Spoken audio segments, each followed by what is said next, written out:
alhamdulillah sejauh ini yang saya perhatikan berjalan dengan baik dan objektif ya menurut saya. Tetapi kembali lagi penilaian orang lain kan saya tidak tahu. Secara pribadi saya katakan objektif. Ya, seperti biasa ya, yang seperti yang kalian tahu juga, pemilihan presiden dan wakil presiden sudah sesuai dengan prosedur. Walaupun hasilnya tidak bisa ditentukan, yang menentukan adalah suara seluruh masyarakat ya. Jadi sudah, menurut saya sudah bagus dan baik.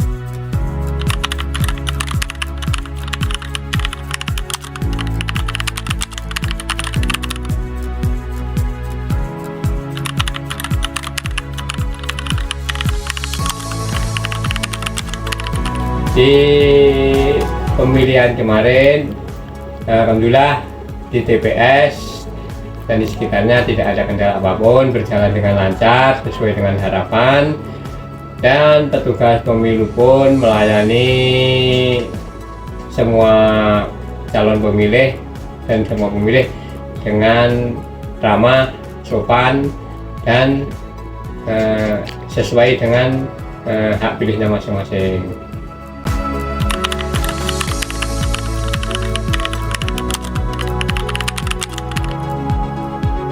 Kendalanya mungkin di tata cara atau pemilihan di dalam satu TPU ya, tempat pemilihan suara ya. TPS itu alurnya sih yang membingungkan aja gitu.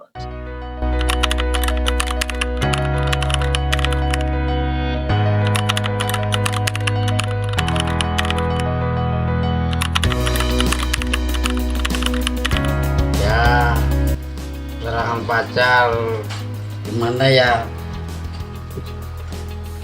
namanya kalau dikasih ya diterima, kalau enggak ya kayak biarin aja gitu aja.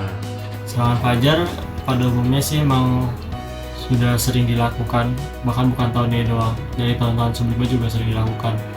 Pendapat saya sih seharusnya tidak, tapi karena ini sudah tradisi atau sudah jadi rahasia umum, jadi ya kita tidak bisa bertindak apa-apa. Saya rasa itu hal yang umum, dari dulu pun seperti itu. Tanpa itu tidak ada warna namanya kampanye. Kurang setuju karena sama saja membodohi masyarakat. Awal sudah curang dan kinerja kedepannya gimana?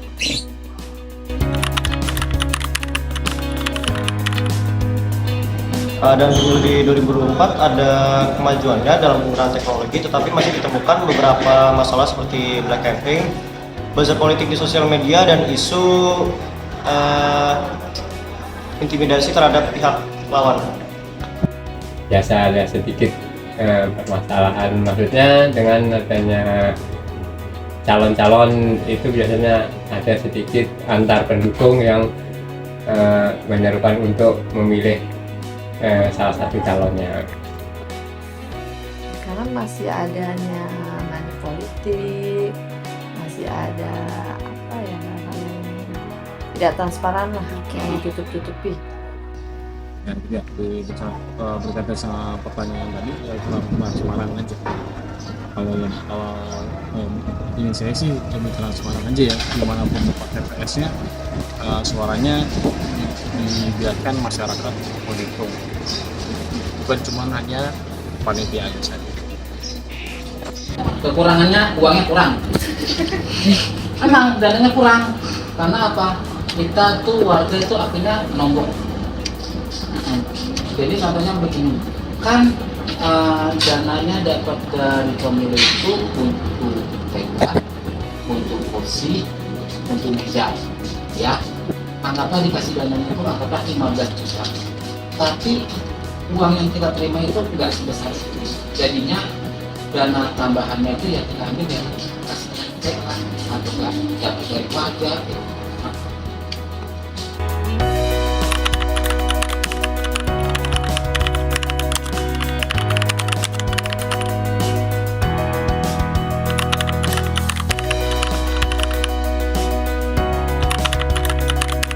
Misalnya satu TPS, misalnya kecuali contohnya misalnya pas penghitungan suara, ya infrastruktur negara, pertama itu yang kita cari itu datanya dulu. Nah, kesalahannya ada di mana?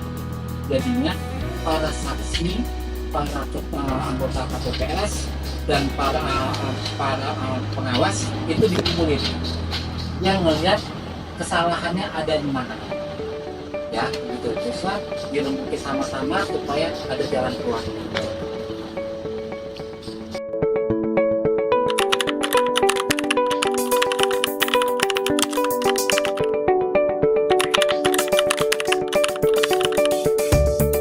Kalau bisa yang tahun yang akan datang, kalau pemilu Mbak harus kayak petugas itu harus terjun ke bawah ngasih saran-saran sama masyarakat yang berhak memilih, hak pilihnya Mbak. Oke, baik. Terima kasih Bapak. Menurut saya perlu ditingkatkan pengawasannya, hukum yang tegas terhadap pelanggaran serta edukasi politik sejak dini kepada masyarakat.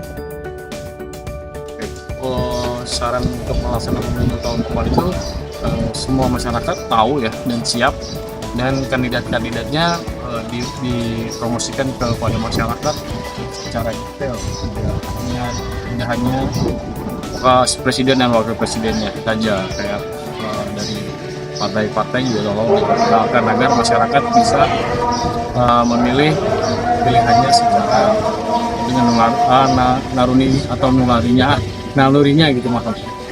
Ya.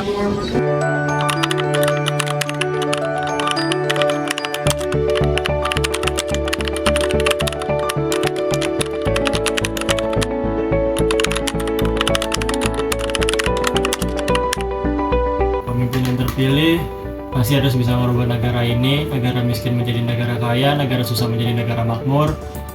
Pada umumnya itulah hakikat seorang pemimpin, harus bisa mengubah sebuah negara menjadi lebih baik. Jika tidak bisa mengubah negara, fungsinya dia apa sebagai pemimpin? Semoga yang dia sampaikan pas perdebatan atau pidato itu bisa tercapai semuanya ya, bisa apa yang dia omongin itu benar, tercapai deh semuanya. Untuk ikut menentukan masa depan bangsa dan memilih pemimpin yang bisa membawa perubahan yang positif. Dan mudah-mudahan pemimpin yang terpilih itu amanat, jujur, bisa membuat Indonesia itu lebih maju lagi, lebih berkembang lagi, lebih sejahtera lagi. Sesuai dengan janji-janjinya. Kalau itu terlaksana, ya itu bagian kecil. Karena janji itu hanya pemanis. Tanpa pemanis, masyarakat tidak akan memilih beliau.